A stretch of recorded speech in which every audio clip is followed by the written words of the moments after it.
नमस्कार दोस्तों, आप सबका बहुत बहुत स्वागत है मेरे चैनल में जिसका नाम है हॉली बॉली क्रिटिक।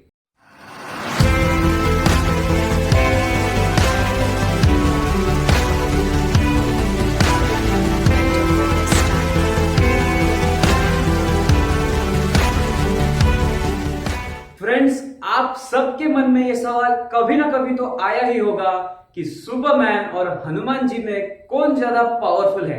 तो आज के इस वीडियो में हम दोनों की ओरिजिन स्टोरीज देखेंगे, उनकी पावर्स को भी कंपेयर करेंगे और एंड में मैं आपको दूंगा रिजल्ट। सो इस वीडियो को देखते रहिए। दोस्तों, वीडियो शुरू होने से पहले मैं आप सबको बता देना चाहता हूं कि इस वीडियो में ऐसा कोई भी कंटेंट नहीं है जिससे हनुमान जी की इमेज खराब होती हो और ना ही मेरा कोई ऐसा इंटेंशन है। तो आइए शुरू करते हैं। तो शुरू करते हैं सुपरमैन की ओरिजिन स्टोरी से।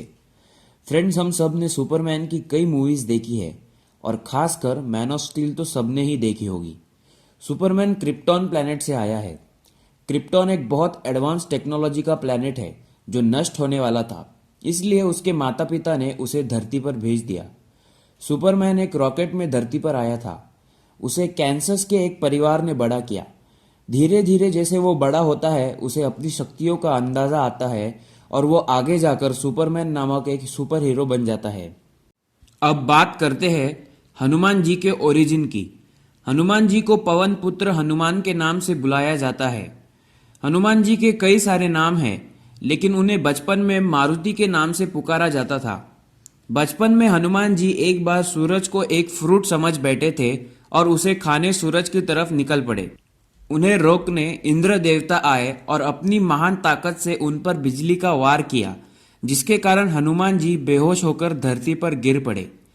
फ्रेंड्स, हम सब ने ये स्टोरी तो सुनी ही है, तो यही कुछ बातें मैं आपको हनुमान जी के बारे में बताना चाहता था। तो अब बात करते हैं दोनों की पावर्स की।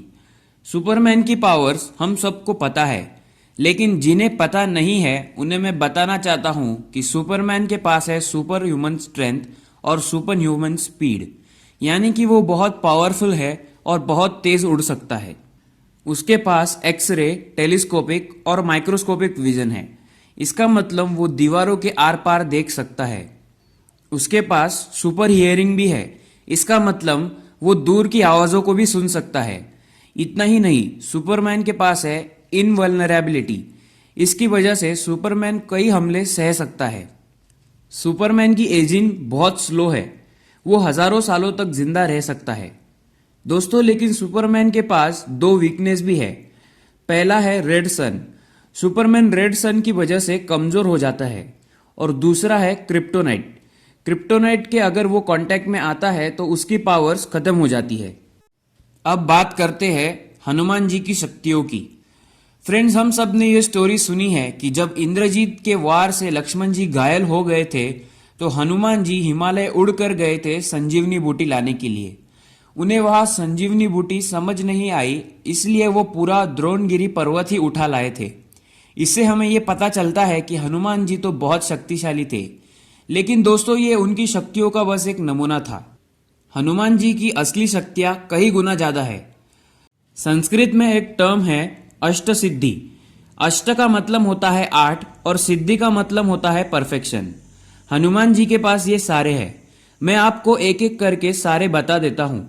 पहला है अनिमा।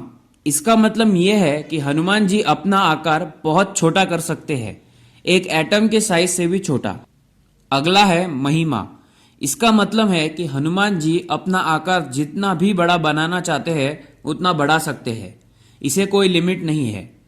उसके बाद आता है गरिमा। इसका मतलब यह है कि हनुमान जी अपना वजन कितना भी बढ़ा सकते हैं। अगला है लघिमा। इसका मतलब यह है कि हनुमान जी अपने शरीर को जितना चाहे उतना हल्का बना सकते हैं। उसके बाद आता है प्राप्ति। इसका मतलब यह है कि हनुमान जी को जिस चीज की भी जरूरत हो वो उन्हें कभी भी किसी भी जगह मिल सकती है। इसके बाद आता है प्रकम्य। इसका मतलब है कि हनुमान जी जो चाहे वो हासिल कर सकते हैं।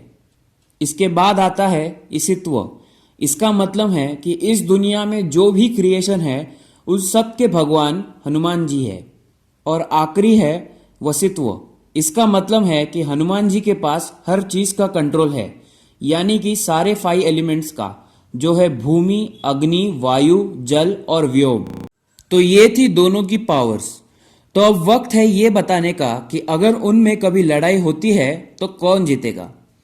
मेरा आंसर है हनुमान जी। दोस्तों जाहिर सी बात है, हनुमान जी के पास बहुत ज्यादा शक्तियां हैं। हनुमान जी अगर चाहे तो सुपरमैन की सारी पावर्स अपने पास ले सकते हैं, क्योंकि उनके पास ये वरदान है कि वो जो चाहे वो हासिल कर सकते हैं। दोस्तों सुपरमैन की बात छोड़ दीजिए, अगर दुनिया के सारे सुपर हीरोज को एक टीम में रख दिया जाए तो भी वो हनुमान जी के सामने टिक नहीं पाएंगे। पलक झपकने से पहले ही उनका विनाश हो जाएगा।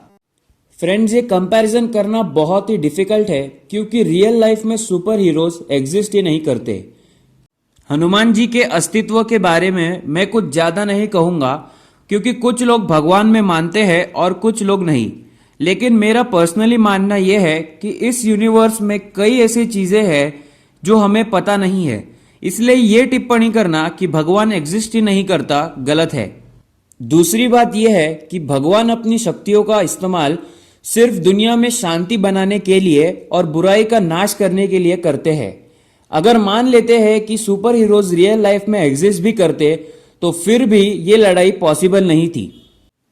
दोस्तों ये टॉपिक बहुत ही काल्पनिक है और ज्यादा कमेंट करना बहुत मुश्किल है, लेकिन अगर आप इस विषय पर बात करना चाहते ही है तो ये था मेरा एनालिसिस। तो दोस्तों ये था मेरा एनालिसिस। अगर आपको ये वीडियो अच्छा लगा तो प्लीज कमेंट सेक्शन में मुझे बताइए, क्योंकि मेरे पास ऐसे कई और आइडियाज हैं, जैसे कि मैं कंपेयर कर सकता हूं इंद्रदेव और थॉर को। सो गाइस, अगर ये वीडियो आपको अच्छा लगा तो प्लीज कमेंट सेक्शन में बताइए, तो मैं और एक वीडियो ऐसे ही बनाऊंगा। सो गाइस, इस वीडियो को कीजिए लाइक, मेरे चैनल को कीजिए सब्सक्राइब। तब तक के लिए टाटा, बाय बाय, जय हिंद।